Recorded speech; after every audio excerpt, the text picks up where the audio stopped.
Assalamu alaikum and peace be with you. Malcolm X once said, history is a people's memory, and without a memory, man is demoted to the low animals.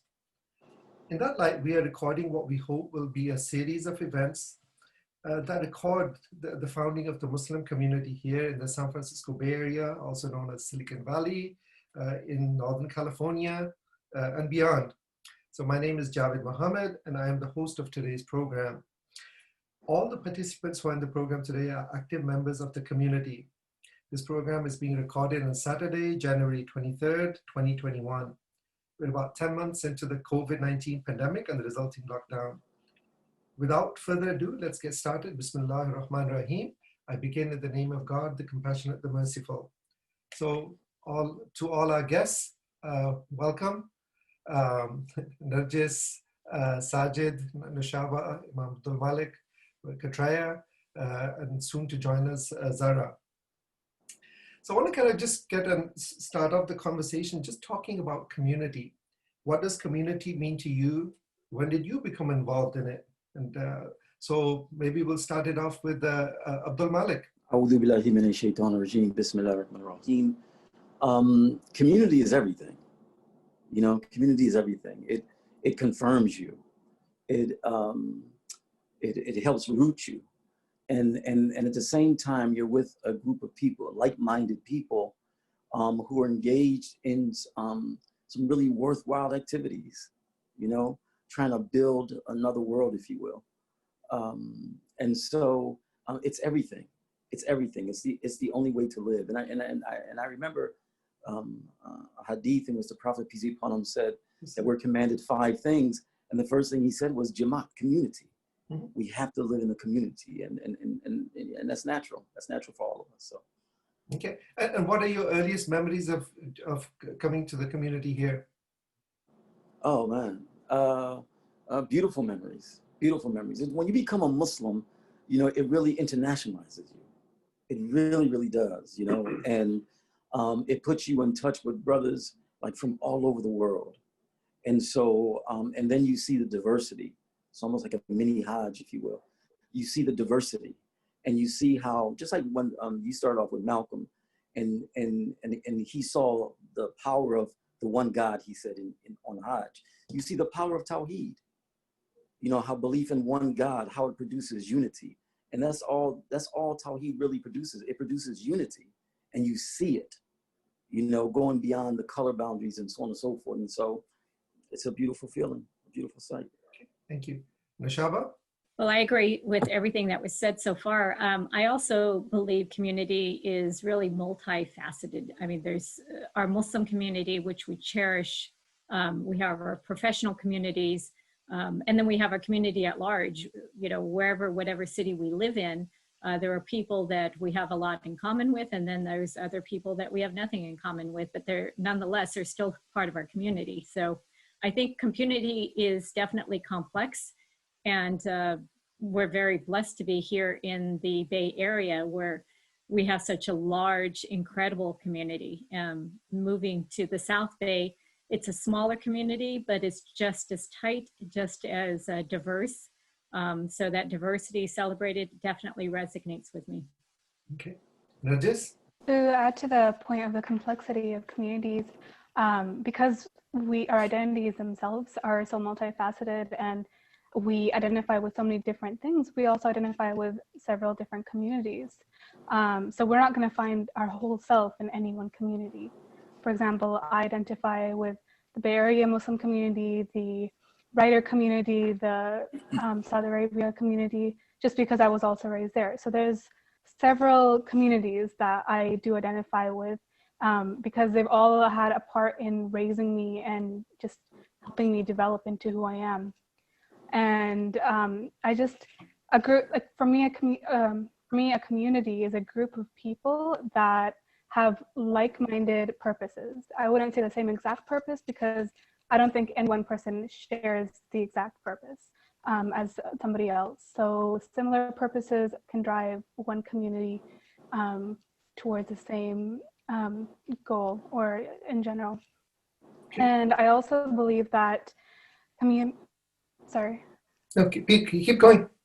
I was just gonna I was just going to say one more point that I believe that communities, like no community is perfect. And I seriously believe each one is striving to be perfect and to serve their people at the best that they can and also learn from their people. And I think that's what the beauty of community is, that everybody is just trying their best together. Okay. Sajid Khan? Yeah, I echo what everyone else has said. Community for me is a place of shared values, but also with safety for diversity and complexity and nuance, where within those shared values, there's room for growth, for challenge, and for upliftment and refinement. And so that's kind of my bird's eye view of what community looks like and what community has been like for me growing up here in the South Bay area, growing up primarily at MCA, the Muslim Community Association, like a shared values, a base of shared values, but also with room and safety for complexity, diversity, and nuance. Okay, thank you.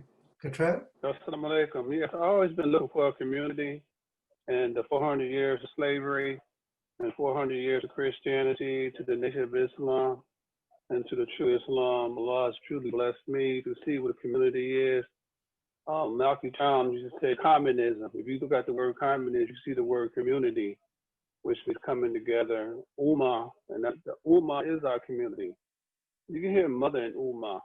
So the Ummah, mother, all this is, takes a mother to raise a village. You need a woman.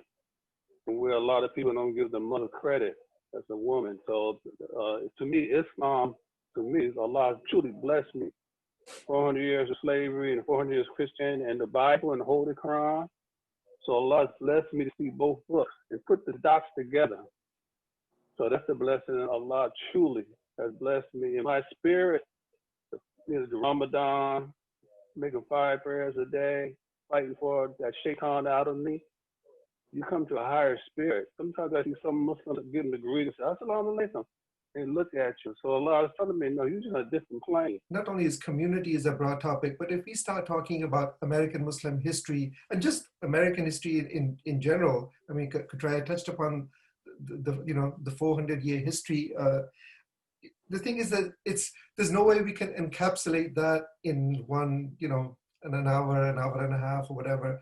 But we can try to pick just a few, maybe, just a sample highlights. So there's a lot is going on in the very present. We had a historic election. We see from, Sajid's reminder there about Black Lives Matter. There's just a lot going on. And sometimes it feels like our brains are just going in overdrive. So Abdul Malik, I just want to kind of come back to you. Can you just help us as an imam, just try to help us frame the moment that we're in? Well, we're in the moment of Islamic revival. And I think it's very important for us to realize that when we see the Islamophobia and we see the things going on in our countries and things like that, they're reacting to something. What they're reacting to is the Islamic revival. And I think we should really focus on that because there's a tendency to not practice Islam as a mission. Umar radiallahu anhu said that Islam is a mission. And if we don't practice Islam as a mission, we're not really going to understand Islam, no matter how much academic knowledge that we might have. But we are in a period of Islamic revival. That Islam is growing leaps and bounds. The fast growing religion in Europe, in America, and all over the world is Islam. So we should really focus on that first and foremost, inshallah, because if we focus on the other thing, we'll get pessimistic. Might get hopeless and so on and so forth. We have to first realize that we are in a period of Islamic revival. And then we go from there. Okay, thank you. We have Zahra who's joined us. Zahra, the question for you is, what does community mean to you? And what are some of your earliest memories of joining the community? Yeah, Jazakallah khair, Brother Javed, for having this conversation and facilitating it. When first I agreed with, I think, just about everything I heard everyone else say about community. And my thought is, I think of it as communities, as plural. We all have multiple intersecting identities that connect us to different groups. But when I think of where I find safety, it's where I feel loved, where I feel cherished, but also where there's oftentimes room for tension, for disagreement, for debate, where we all approach those challenges with the best assumptions of each other and a shared intention to grow together. My earliest memory of the Bay Area and communities here was when I moved here as a law student and was trying to find my footing in San Francisco, where a lot of people, even at the time, 14, 15 years ago, were transitory. They were moving in and out of the city. They were there for a few years, but it really wasn't where people were staying for a long time. And so I made friends in graduate school at the time, but I would also often commute to Oakland, to Hayward, to Fremont, and to Santa Clara and San Jose to spend time with the larger Muslim communities in those regions. Okay. So I want to kind of shift the conversation now. It's and we'll, I want this conversation to be kind of a balance of not only the good and all that's going well, because it's good to share that, but also some of the challenges. And what I want to do is that, again, there's an infinite number of challenges, here and on the global level. But I'd say pick one, right? It could be just reflecting back, it could be 9/11, it could be the election of Donald Trump and his administration that stayed with us for 4 years. You can pick, all right? But I just want you to pick something, and how did it impact you? Okay, Sajid? Well, yeah, if you prompted the question of 9/11, I was in college at Berkeley at the time, and the aftermath of 9/11 involved the targeting of Muslim communities, Muslim charities, Muslim individuals by the United States government, which was not new to our country, but it was relatively new to the Muslim American immigrant population.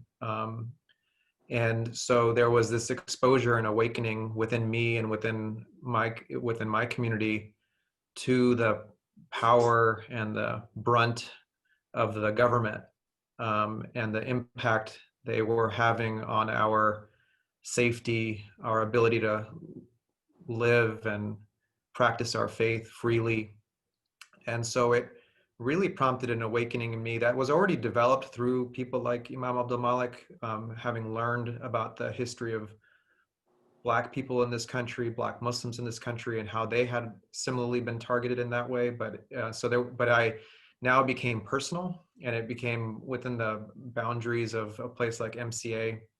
And it really awakened me to the need of Muslim professionals to be on the front lines to combat that, to withstand the power of the government, and to push back, not only on behalf of our community, but on behalf of the country as a whole. And so it really did shape my choices from college onwards. I was already kind of destined to go to law school, didn't know exactly what I would necessarily do, but drawing on people like Malcolm X and drawing on what I learned from Amir Abdul Malik, and drawing on now what we as a community were facing post 9/11, the Muslim American immigrant community, it really pushed me to want to be a public defender, which is what I do now, attempting to be on the front lines to push back against the weight of the government, to breathe life into the constitutional values that this country announces itself and proclaims itself to hold dear, and to really breathe life into them. So yeah, that's 9/11 was a pretty seminal point in my career trajectory. And so that's kind of my thought. Okay. Narjis? So I moved to the Bay Area when I was 9 years old from Riyadh. And my struggle throughout my formative years was like finding my identity within the Muslim community and finding friends, because everywhere I turned, it seemed that everybody already had cliques. Nobody had really space for me. And I was also trying to figure out who I was and who I wanted to be friends with. But another huge challenge I had was finding my place as a Muslim in a Western community. And, you know, like just, I just felt like a lot of my experiences and opinions and thoughts were invalidated because I was a Muslim woman and like I did hijab. And so an experience that really stands out to me because it was kind of a turning point for me. I was in college and I was taking a drama class, and my teacher was an older white male, and I've taken a few drama classes before, and I know I'm good at acting. So I was doing a scene with my friend who was also Muslim, and we did a really amazing scene. Everybody loved it, and he gave us a B. And of course, that's the worst grade, but I went up to him and I said, "We did an amazing job. We deserve an A." And I asked him, you know, "What feedback do you have for us? Why did we not get an A?" And he had nothing. He had no answer. And so up until then, I had just been letting everybody kind of, you know, steamroll over me, I guess you could say, just because I never felt like, I mean, of course, in hindsight, like it's silly to think this, but I felt like I wasn't being, people weren't being as racist to me as they could be. So I just let it slide. But that was a moment, like he could have been more racist. He could have, you know, said something about my scarf, but he didn't have any feedback for me that pertained to me becoming a better actress or whatever. It was very much, he didn't have an answer, so he changed my grade. So, yeah. Okay, Noshaba? So I think the challenge is because I've never lived in any other place other than California, and I grew up in a very small town. And for probably many, many years, I think the first time I remember another Muslim family moving to our town was I was in 4th grade.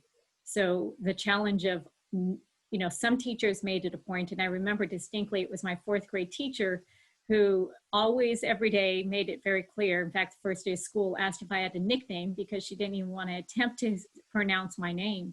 I decided that day I was going to be an educator because I knew no child should be treated that way, even though I was only in 4th grade. And so there was no turning back. I think moving to the Bay Area was after I got married was in 1996. So moving from a small town to the Bay Area, subhanAllah, I was in Disneyland.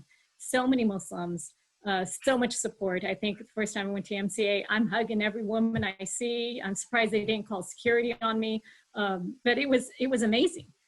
So the challenge, I think, fast forward during the Trump candidacy, not even the election, my children, you know, have grown, and I had one daughter who was starting a freshman in high school and decided that summer she wanted to start wearing hijab.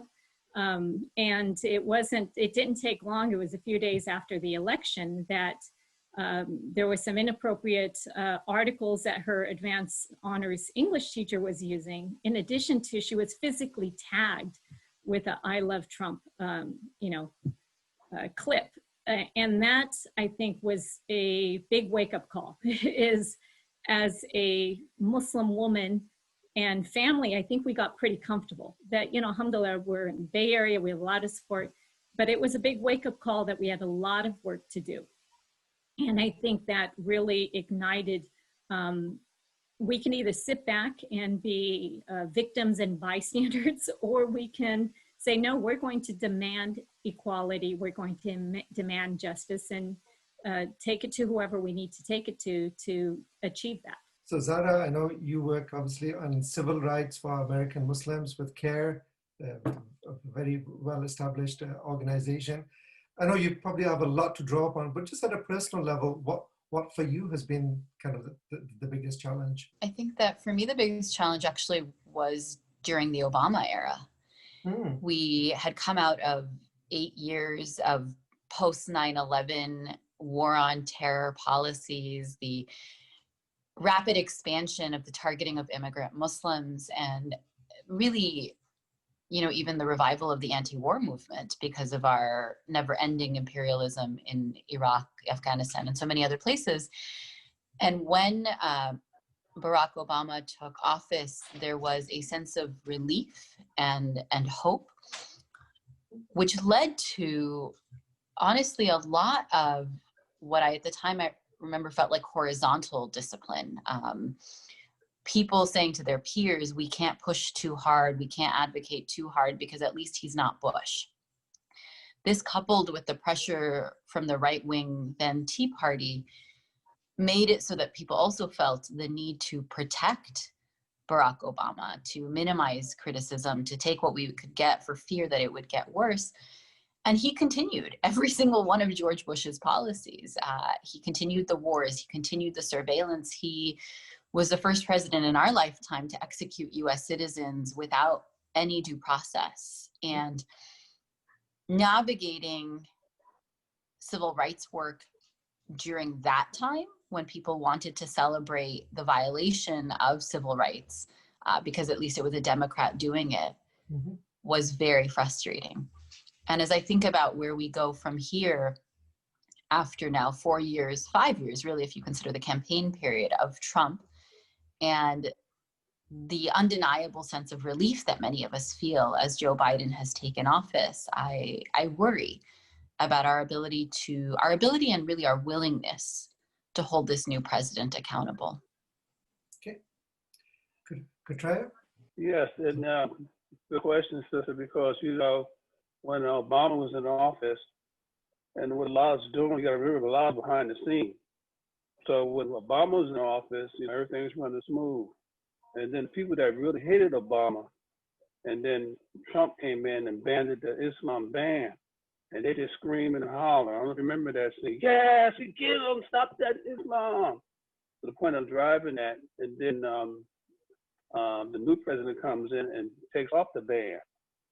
So what's going on to me in the world is the black and brown people are finally waking up, and the white people see that, taking these racist statues down. And what are these people doing? You know, exposing them. So that's what happened when you saw on January the 6th. That wasn't the Black Lives Matter. That was, you know, Shaitan at work. When their leaders, Donald Trump is Shaitan. How many times you say God? And now today you see Biden talking about God all in his conversation. At least he's coming consciousness of taqwa, the consciousness of Allah. So that's what's going on. You can see it in the world. It's all about the black and brown people taking over America. And they see that. But it's too late now. But Allah exposed them to show him how much they hated Obama.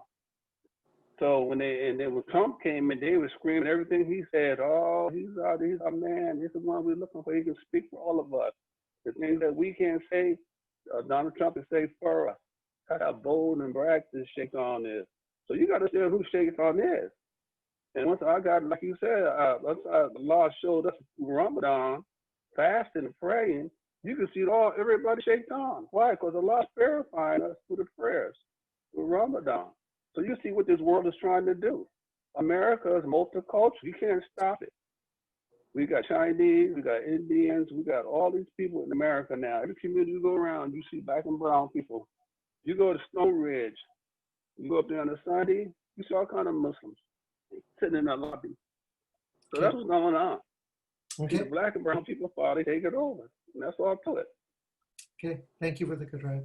Go ahead, Brother Jabez.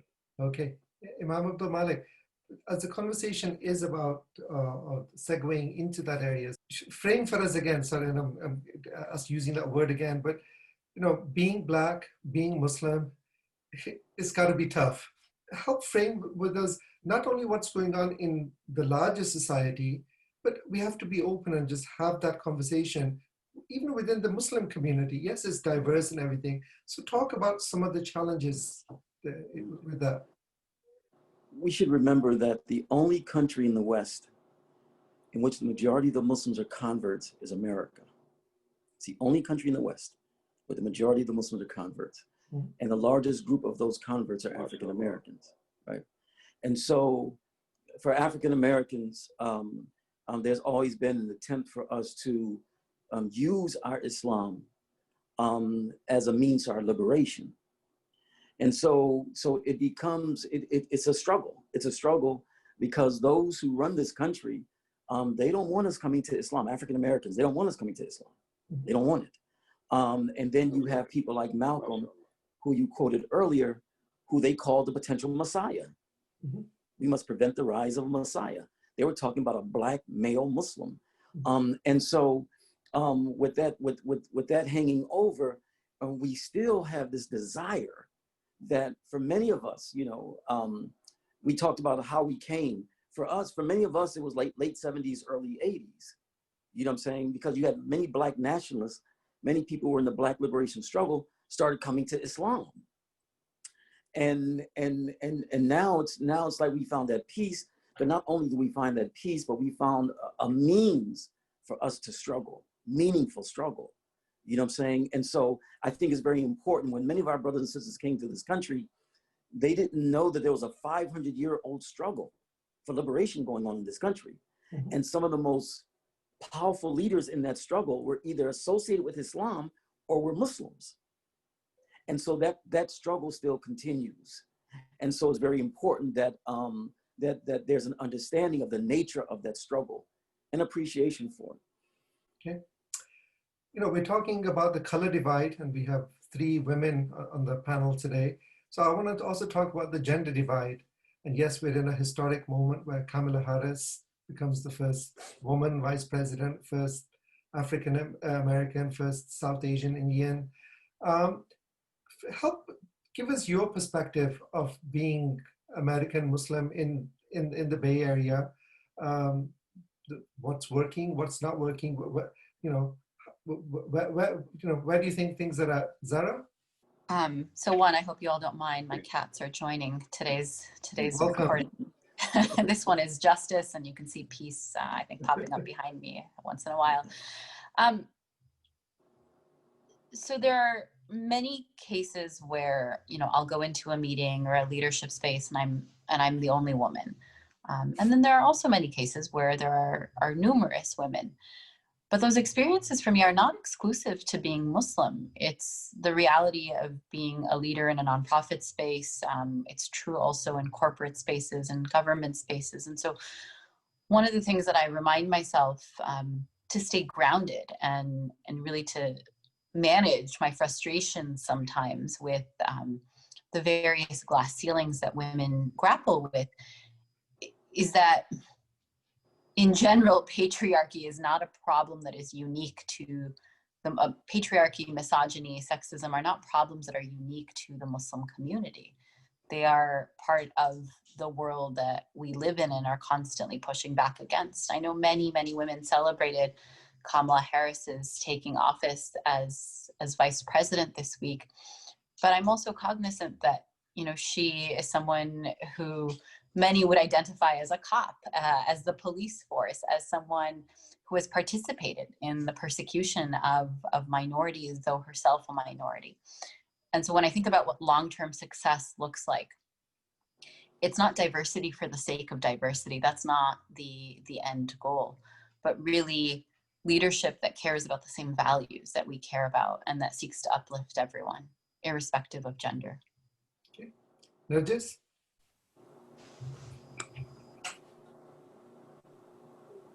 For the most part, especially when it comes to the community, I've been blessed with opportunities to, you know, do what I want.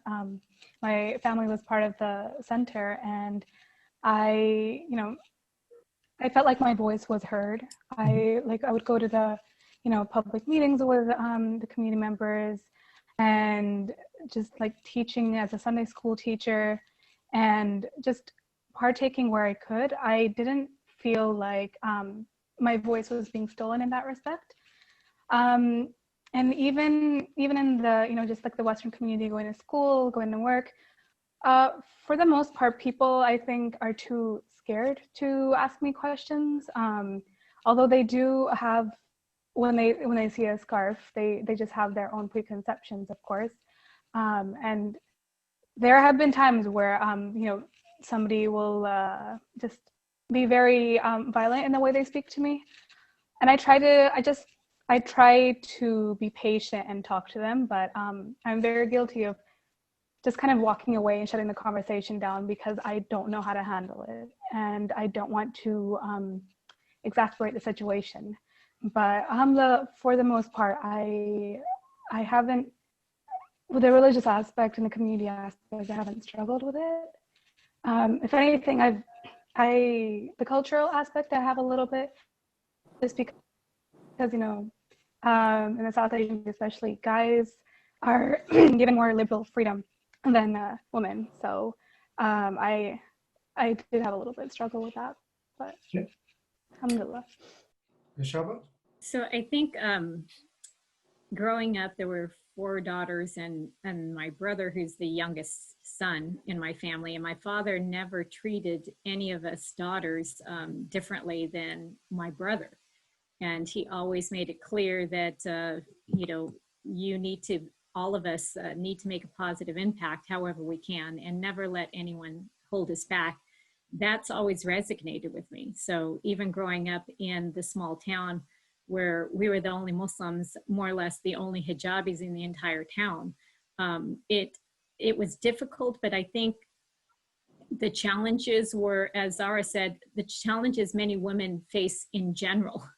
You know, being an owner of a corporation as a woman, walking into public school district offices and meeting with superintendents, I think they're surprised on twofold. One is, oh, you're a woman, and 2, you're a hijabi.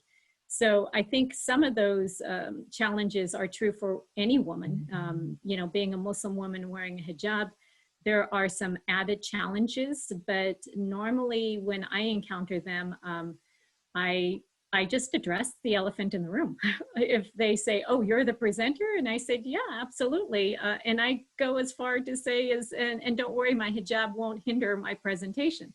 And then they're caught aback because they don't have a response. But, you know, they oftentimes own it and say, you know, I apologize for misjudging you. But I think also in the South Valley Islamic community here in, you know, the South Bay, seeing a woman as board president of the masjid, you know, it's a beautiful diversity that's celebrated. Alhamdulillah, we're blessed here. I don't see that in all Muslim communities, more or less public communities at large, but I think we are making definitely some segue in that area.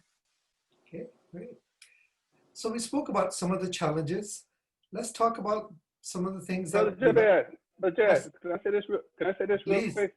Please. When the sister was talking about her hijab, and I had a problem with that with my granddaughters and them, you know. And I told her, well, when you look in the Bible, you see Marion had a hijab on. Most of all the people back in the days covered their heads. So I told my Christian brothers and sisters, you believe in Mary? Oh yeah, I believe in Mary. So Mary wore a hijab. So the hijab protects the woman. When a man sees a woman with a hijab on, I can't touch that. Why? Because you don't see her breasts, you don't see her hair, because this world is so sick with sex that they want to see your hair. So Allah subhanAllah is teaching us and showing us how to protect our women. So when they see that hijab on their head, it does stop back. Oh, I can't mess with that. So that's a powerful hijab to wear on a woman's head. So when they see you coming, they know who you are. You wake their consciousness up. They look at you and they say, "Oh, Lord, okay, I'm trying to look at the breast. I'm trying to look at some flesh." You see, so with Allah, we Muslims, we are the standard, and we all African Americans. We got everybody in this community together under one roof. Praise be to Allah. Go ahead. Thank you. So, as I said, we started off with talking about some of the challenges. Let's talk about some of the areas where we've done well as a community. It could be, I don't know, building mosques, schools, getting halal food everywhere. I don't know. I'll let you pick. What do you feel, you know, where do you feel as a community we've done well? And perhaps where, if you have some thoughts about, you know, where does it we need to grow? Sajid. Well, I think for me personally, the anchoring in a Muslim identity is something that was a success, you know, for in terms of the communities breathing that into me. Growing up here at the MCA, having the Granada Islamic School, which I went to from 1st to 8th grade, having the Friday night youth groups and youth camps in the summer, and these programs that were places that where my Muslim identity was reinforced and brought alive through people like Imam Abdul Malik, and through and then the connection to our institutions, the connection to the mosque, this spiritual pull or natural inclination to be there for Jummah on a Friday, no matter what else is going on, to show up when needed and when required. And then in addition to that, the establishment of MSAs on our college campuses, that for me was a real further reinforcement of my Muslim identity. That's a significant crossroads moment for most young Muslims, is when they land on a college campus, whether that be a junior college or a four-year college, whether that be close to home or further away. And for me, it was at Berkeley, being harnessed and shepherded by people like Dr. Hatem Bazian and others on the Berkeley campus, and having the MSA as a space to, again, anchor in that Muslim identity. So that there's been tremendous success there in the creation of these anchor infrastructures or institutions, so that these identities can flourish and grow. The other thing I would say in terms of success is that we have shown a capacity for growth and change and maturity, for a long time. And there may be still some disagreement, but growing up, the issues of the day that we were grappling with at the masjid were about whether we should have a wall in the community center between the men and the women, or whether we could clap after a speaker spoke, or whether we could vote at all. And again, I'm not a scholar, so I'm not going to talk about the scholarship on voting, but generally speaking, the community has shown a capacity to mature and grow and to really focus on the big picture issues that matter, and kind of let go of the things that don't, and not expend energy on these, I wouldn't say trivial things, but the things that are not a priority. And so I feel like that has been a tremendous success. The next frontier, though, is cultivating the safety that we talked about at the front in community, for the wide expanse of Muslim experience to be safe within the masjid walls and within Muslim community organizations, whether that be, just so that Muslims can feel authentically themselves and safe to show up in these spaces. Muslim immigrant children like myself, for example, are kind of like lab experiments. We're the first of our kinds. And so there's never been anyone like us growing up with the medley of identity issues that we've been confronted with. And with that comes a lot of challenge, unhealthy behaviors, struggles, marital problems, divorce, all of those types of things. And there has to be room within our community walls for all of that, for the full experience, just like the Prophet ﷺ's mosques and spaces were wide and available for anyone that entered it. So that's, I think, the next step of our community, is developing that safety for the diversity, the true diversity and authenticity of our Muslims. Okay. Narjis? As a community member, I feel really proud of Sabah Center. I grew up within the walls of Sabah Center after I came to the Bay Area. And when I came there, it was very small, and now it's flourished into this massive building, mashallah, in South Bay, and it tries to include all of the Muslims that it can. Like there's programs for Farsi speakers, Arab speakers, English speakers, Urdu speakers, and within the walls there is also a regular Islamic school now, a Rise Academy. And they also have an Islamic publication. So it's called Kisra Kids. You guys might be familiar with. And it's just so amazing to see how far it's come. And alhamdulillah, it makes me really proud to be from that community. And also, of course, like the organizations that have kind of developed over the last few years by my peers, by people younger than me. For example, of course, there's Halal Fest that Brother Irfan Radhan runs, and Gamma, Gathering All Muslim Artists, an organization my brother started. And just seeing them make space and, you know, create a platform for creatives, for artists, for writers, and for people who have for so long just been voiceless. For example, like, you know, women and to a certain extent, it's really nice to see how far these organizations have come and how they continue to improve themselves. And when they see that, you know, if there is like a discrepancy from within, then they strive to improve it. And like, even with the pandemic, they're still, you know, they're doing the best that they can. Even though there was no Halal Fest this year, for example, there was that restaurant week where they tried to, you know, support the local restaurants and, you know, just give back to the community. So there's a lot to be proud of, and I'm really proud of everyone. Okay. Noshaba? So I think just echoing everything Sajid and Narjis just said is, I think the diversity in areas that the Muslim reach has extended to in this are really the generation from the immigrants who laid the foundation. I think that we have to definitely recognize is without that foundation, we probably would not be as far as we are. But, you know, the Islamic schools, my children, all three of them were blessed to go to Silicon Valley Academy from preschool all the way on through higher education. And being able to have that Islamic identity established for them with the bigger community and family, that you look at my three children and they all were able to build on their own personal interest and use those skills and talents into the community at large. One of my daughters, my eldest, is a special education teacher in San Jose. And when she saw a challenge, she stepped up to the plate and she says, you know what?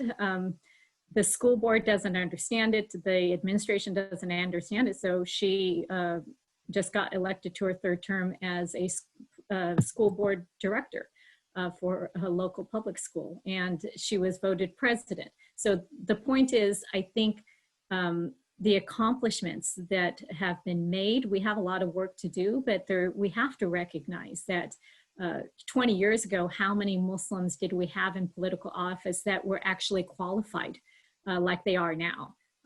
You know, we have Muslims who are in film. We have Muslims who are still doctors, lawyers, and engineers, but I think that gamut has really expanded, and we've really not just demanded a seat at the table, but I think the community is beginning to recognize our rightful place at the table in many of the decision-making and the day-to-day things in the community.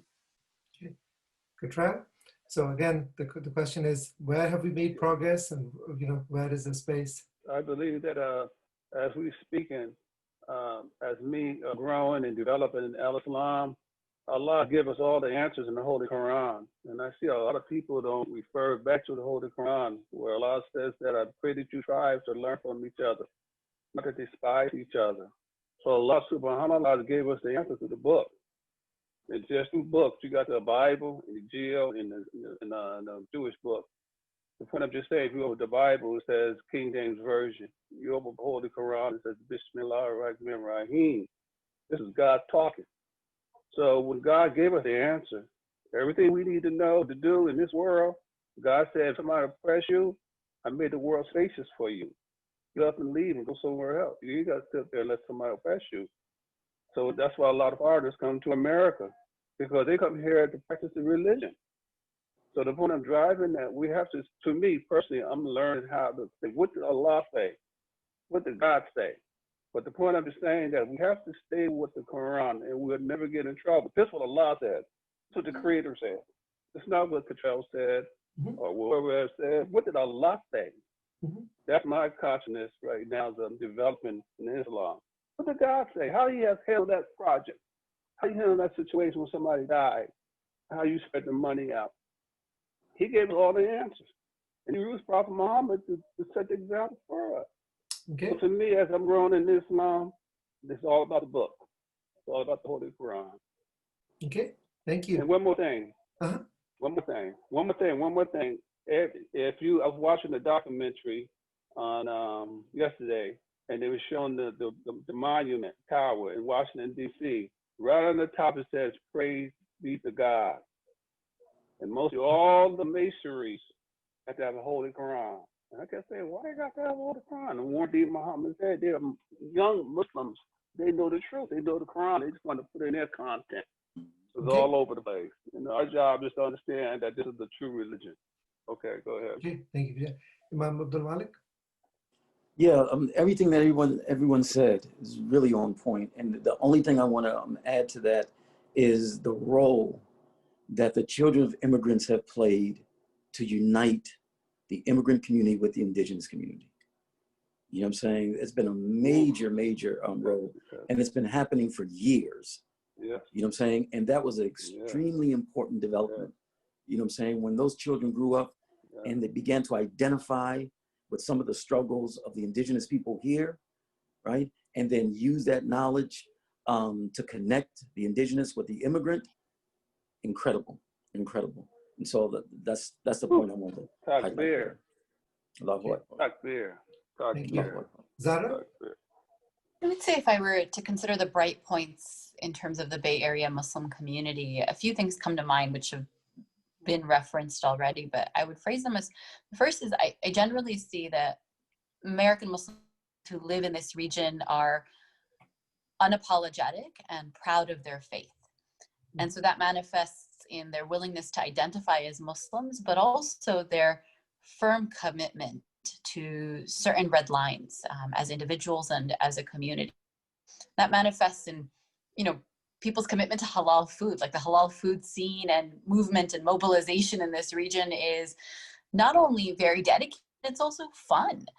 But it also comes up on issues like Palestine, where people have said, like, we agree that what is happening in Palestine is oppression, and we will call apartheid, and we will hold Israel accountable for those actions. And so that kind of generally unified voice makes me happy. And I think that it's the result of, decades of Black Muslim organizing in this region, where our community leaders from that segment of the community have been proud, have fought hard, and have taught many of them as well as, frankly, the privilege of certain first and second generation segments of our community where they have come to this region and done well. And so the financial comfort offers them some safety to say what they want and do as they will when they practice their faith. That's one bright point, is just how unapologetic and proud the community. The second one I would offer is that we live in really one of the most progressive regions in this country in terms of interfaith allies, political allies, labor allies. And I've seen the Muslim community, Black Muslims and immigrant Muslims, do just an incredible job of building cross-sector unity, of cross-sector mobilization, and of showing up for each other and their causes. Could we do more on both fronts? Could we ensure that Gen Z and those younger than them are as committed to social justice as we would like them to be? Absolutely. And could we, be more present in broader struggles? Absolutely. Okay. So thank you very much for all of those thoughtful responses. I want to kind of take one last round here, and we've talked about community in the general sense and your part in it. I just want you to take things at a very personal level now. So share with me what you feel most proud of. That's one thing. And again, it's one thing to talk about community, but just for you as an individual. And what advice would you give either to a younger version of you, and I know for some of you that may be hard because you're already very young, or to someone, say in 20, 30, 50, 40 years out. So someone who's going to be the next generation or the generation after. So either it could be like a lesson learned, or it could be advice going forward. Sajid? Wow, big questions. Well, I will say, what I'm most proud of is that I am still a Muslim, that I'm a Muslim, that I am, my dad, who passed when I was 16, and he had dedicated his life, and my mom has dedicated her life to developing the infrastructure of our community, and then externally, but then internally within our family, dedicated themselves to ensuring the cultivation of our faith and the sustenance of our faith. And so I'm 38 years old now, so it's been nearly 22 years since my dad passed, and I'm proud that I'm still a Muslim and that I'm honoring his effort and my mom's work, bringing into fruition what he envisioned. I'm proud that my siblings are all within the fold of the faith. That's what I'm proud of, and that all of us who have children, I have 2 boys, and my sister has 2 kids, my brother has 2 kids, all are raising their kids and are my kids within the faith generation. That's what I'm proud of. I mean, the again, the sustenance of this faith and this identity.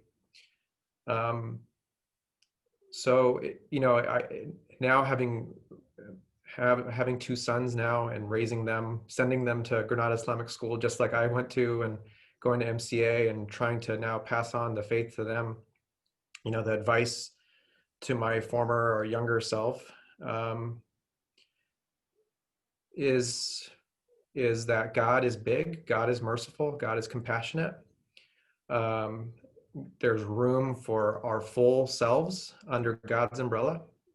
There is no need to kind of live multiple identities, you know, to be split. I think that was a struggle for so many young Muslim American immigrant children, is this navigating the cultural divides, living these split identities, you know, one person here, one person at the mosque, one person at school, one person, and it's just exhausting. And so I'm trying to cultivate a space for my sons and for myself and for my family and for others in our community to be their full authentic selves. And it doesn't mean we condone, you know, misbehavior, but there's still a safety and a space within our community for the complexity and nuance of our humanity as Muslims under God's umbrella, and then under our within our 4 walls of our institutions. So those are my thoughts. Okay, thank you for sharing that, Sajid. And just for the record, Sajid's father was Marhum Dr. Mehboob Khan, and his mom, Sister Malika Khan. Again, they're the founders of the Muslim Community Association, along with the members. And even before that, when they were in Southern California, I believe the Garden Grove Mosque over there. So just instrumental people who are were in our community, and may God bless them. I just want to say real quick that like we study Islam, and then we find out all those human beings we're doing the service. SCR. When I went to Washington D.C., I saw the word Obama Hussein. It says public service. If you go to the governor or the mayor of any city, it says service. You get a bill, a cable bill, it says service. Everything we do is service. Subhanallah is serving us, his son, 24 hours. My grandson says, asked me, Grandpa, can you tell me something about Islam? And that's what Gabriel did, the angel. He squeezed Muhammad and told him, which religion? So what I'm saying, I'm trying to keep everything with the Holy Quran. What did Allah say? That son outside, the S-O-S-U-N son, not the S-O-N son. He saw Jesus never said he was the son of God. If you read John 6, he said, I'm the son of man. We are the son of Adam. So God is trying to show us through the Christian book and through Islam, you got to make that connection, because a lot of Muslims come to America, foreign Muslims, they don't know about the Bible. When we tell them about the Bible, African Americans tell them about the Bible, like the first commandment, thou shalt not have no statues or images before thee God. You got a picture of Jesus being a white man with blue eyes. But in the Bible, Revelation 14, it says, my hairs are like wool and my feet are like brass or copper. How can it be a white man coming out of Africa? So these are things that we have to debate with our grandchildren and show them. It's in the book. Here it is right here. I didn't make this up. Even Jesus called them devils. Read 8:44. He says, you the Abraham seed, you do the work of Abraham. You're a liar and a murderer and a devil. Read it. So I make it up. So I'm just saying that you got to stay with scripture. If you want to fight Shaitan, stay with the scripture. Stay with what Allah says. Use the book against them. It's a service. The laws around us all 24 hours a day. Laws there. You can't see me, but I can see you. He created you from a sperm, a little semen. That semen, did you hear the word seed, men? We all seed, men. See a man's semen. We all seed grown from the earth, Allah says. We all grow from the earth like a plant. Stay with the Holy Quran. I ain't got nothing to say. What did Allah say? That's what the Quran is all about. What did God say? So again, like I said, that sun outside, the same sun that Abraham, Adam and Eve, and all the prophets, the Eshua sun, it has not made one mistake. If you want to see Allah, look at that sun. Okay, thank you for helping us to reminding us and reframing things. Narjis? Before I say what I'm proud of, I want to extend gratitude towards my parents and my brothers. My father and my mother, they've always encouraged me to be perpetually learning, to keep an open mind, an open heart to everybody that I meet, to everything that I meet. And, coming to a strange land at the age of 9, it was something I tried to keep close to my heart because everything was new to me. And as I continued to grow up, my oldest brother, he was really involved in the community, and he kind of guided me through it. And he said, these are opportunities that you can take advantage of. And without him, I think I would have been a little bit more lost. So with that in mind, I'm really proud that I kept my heart open to opportunities. And for example, I became part of the team on Halal Fest with Gamma, with Perfect Muslim Wedding even. And it's just being a part of all these organizations, I think it truly it kept opening doors for me, alhamdulillah, and it put me on a trajectory to where I am now. So I'm beyond grateful for all the opportunities and that I was able to take advantage of them. And with that being said, the advice I would give to my younger self in even younger generations is, if you have those opportunities available to you, take advantage of them. And if you have those opportunities available and others don't, try to make it as accessible as possible, because not everybody has the same access that you do. And another thing I would say is, especially to myself, is that you are not alone in the struggle with your identity, with your culture, with your religion. There are so many others out there, so many communities that are struggling, and they're waiting for you to join them so that you guys can figure out your truth, your authentic self yourself. Okay, thank you, Noshaba. So what both of you said really resonates with me as far as, on a personal level. And, Sajid saying he's proud just to still be Muslim. We can't take that lightly. There were struggles. And, if I look at myself in 4th grade being targeted by my own teacher in public school, I wonder, wow, how did we come to where we are today? And by the way, Sajid, your mother taught me most of my surahs at Qurayshi camp. So it takes a village. Personally, I am really proud that not only my children are in a place where I am today with their Islamic identity, and also our community's resilience here in the South Bay. They struggled for 13 years to build an Islamic community center called the Cordoba Project, where it's a community center, masjid, and campground with the cemetery. And they had staunch opposition from white supremacists nationally. So the resilience from our Islamic community, I'm very proud of that. Although we were up against hurdle after hurdle, and they tried to financially bleed us thinking we'd give up, the resilience to say, no, this is something we believe in and we will do this with whatever it takes. And proud of the support from the community that we had. At the last meeting, we had 90% of the people who showed up were not even Muslim, but they realized that the Muslim community has reached out to them in the past, and we've created allies and organizations like CARE, who we couldn't have done this without. But the resilience of the community, I'm very, very proud of, to be able to get to where we are today. Yeah. As far as advice to my younger self, I would say get active earlier. I think it took, me as a mother, seeing my children targeted was my wake-up call. And I think if I had that when I was younger, which I see in my children younger, now. They already have it. So alhamdulillah, I would say use your skills and talents that you have, whatever your passion is, to make that positive change, because there are so many areas that we need to still make progress in, but use your skill, your passion and talent, because it can be making a positive impact to humanity, inshallah. Okay, Zahra? Speaking, a few people have made references to the interconnectedness of the participants on today's call. I think, sorry, we're just going to pause there now because Zahra's speaking. So if you just bear with us. Go ahead. Okay, All right, go ahead, Zahra. And I was just thinking of how long I've known you and your families. Javed, your daughter Alia, was interning at CARE when I started 10 years ago. Sajid was at UC Hastings when I was a first-year confused law student. I learned so much from Amir Abdul Malik when I was in college, and Noshaba, like, you've been one of my longest standing, kindest, and most compassionate supporters over the years. And so really what I'm proud of is how many people have worked so hard to build institutions in this community. I take a lot of pride in working at CARE now, going on almost 12 years.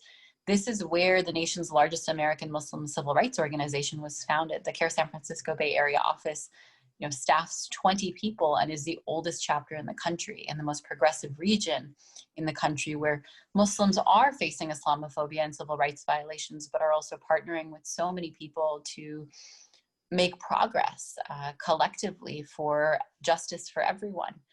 We're also home to the Muslim Community Association, to Zaytuna College, and notably on a lot of people's minds recently is the San Francisco Muslim Community Center, a Black-led mosque in San Francisco that is looking to acquire new property and really lay down roots in the middle of an era in San Francisco where communities of color are being pushed out by new money, by young white tech workers, and so on. And so I'm just really proud of how much everyone has worked over several generations now to support each other and build institutions that will hopefully secure the Islamic identity, not just of Sajid's kids, but also his grandkids, our grandkids, our community's grandkids. I also wanted to, Noshaba mentioned her daughter, and one of the other things I'm just really proud of is young people in our community who are doing more than the people before them. I remember meeting Noshaba Maimuna when she went to the Muslim Youth Leadership Program, and she was just a teenager, and then seeing her struggles with Islamophobia as a teacher, and for her to turn that into becoming not just a Muslim elected official in this region, but the first visibly Muslim woman, right? The first who was wearing hijab and was elected. Also, the youngest who was elected is so powerful. And I hope it will inspire even younger women to run for office and know that their identity can be an asset in their service to the community. If I were to, get in a time machine and talk to myself 15 years ago, the advice I would give myself is that I should remember that we need to play the long game. And what I mean by that is that every crisis that feels earth-shattering today and tomorrow will pass, next week, next month, and real progress takes time. A lot of times we are unkind to ourselves in terms of we didn't get enough people to this event, or we didn't pass this legislation, or this didn't happen. But when we think about our prophets, peace be upon them, all of them, they gave their entire lives to this work. And sometimes in several decades, they accomplished or reached less. They reached less people than we can do instantaneously through social media today. And so to be compassionate with myself and remember that we're here to play the long game. Okay, thank you, Zahra. Brother Katraya? Yeah, Allah says in the Holy Quran, He said He created us Muslims. He said it's your families that cause you Jews or Hindus or Christians. So things like that free me from answers I've been looking for all my life. So Allah has given us the answers through the book, through Prophet Muhammad Rasulullah. He set the example for us. Martin Luther King, Malcolm X, all of them. But the book is sealed. There's no crookedness in this book. So as Muslims, stay with, to me personally, I tell my grands, stay with the Holy Quran. Stay with what did Allah say. What did Allah say? Not what you say, what did Allah say? He sent a book to us, a message to us, just like a manual. You get a manual for a TV, a computer. Well, the Holy Quran is a manual. So all I'm just saying to you, it's like, I want to shout, scream, and holler, I was blessed to get the Holy Quran. That's a blessing. When Allah converts you, that means Allah loves us. He loved you. How do you know how Allah loves you? He gave you the religion. He gave you Islam. That's how you know Allah loves you. Everybody can't be Muslim. And if you say Muslims in English, it means submit. How you say in Arabic? Muslim. That's all it means, you submit to God's will. So all I'm just saying to you, and I tell my grandkids, stay with the Holy Quran. Don't come up with nothing. What did Allah say? How he say he on it? He sent the prophet for us to show us how to conduct ourselves. Okay. That's all I got to say. Okay, thank you. Thank Just stay with us in the picture at least. Okay, we're almost done. Yes, Okay, sir. Imam Abdul Malik. Yeah, what was said earlier in so many ways, we're still struggling, and that's beautiful. And when I say still struggling, I'm saying we haven't been broken. We are still unapologetically Muslim, and that's a blessing. And on top of that, this connection that we have with each other. How long we've been knowing each other. How far we go back with each other, and we're still at it. Now, the last thing I would like to say is that we have a generation now who is going to be high school and college age most of this decade. I believe that this decade is going to make the 60s look like a dress rehearsal, the 2020s. And so this generation called Generation Z, they are the high school and college age young people during this decade. And we need to get with them because this generation is different. They feel like they can change things. And so we have to really look at this generation and give them as much as we can. What I would tell my younger self, tawakkul, young man, tawakkul, right?